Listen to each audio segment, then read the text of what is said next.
మహాశివరాత్రి పండుగను శివుడికి కృతజ్ఞత తెలిపే రోజుగా జరుపుకుంటారు. లోక కళ్యాణార్థం శివుడు హాలాహలాన్ని స్వీకరించిన రోజుగా భావిస్తారు.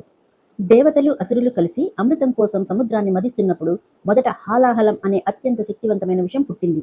ఆ విషం యొక్క వేడికి, వాసనకు సమస్త జీవరాశి నశించిపోయే పరిస్థితి ఏర్పడింది.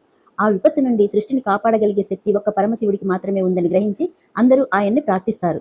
లోకాలను రక్షించడానికి ఆయన ఆ విషాన్ని తానే స్వీకరిస్తాడు. శివుడు విషాన్ని మింగుతున్నప్పుడు అది ఆయన కడుపులోకి వెళ్లే లోపల ఉన్న ప్రపంచాలన్నీ నశిస్తాయని భావించి పార్వతీదేవి ఆయన గొంతును పట్టుకుంది. దీనివల్ల ఆ విషం గొంతులోనే ఆగిపోయింది. ఈ విష ప్రభావం వల్ల శివుడి గొంతు నీలం రంగులోకి మారింది. అందుకే ఆయనను నీలకంఠుడు అనే అంటారు.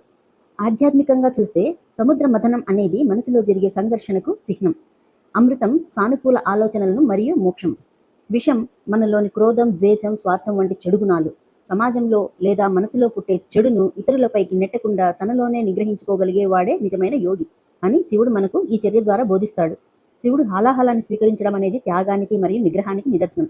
ఎదుటివారి కష్టాలను తాను తీసుకుని లోకానికి మేలు చేయాలనే గొప్ప సందేశం ఇందులో దాగి ఉంది.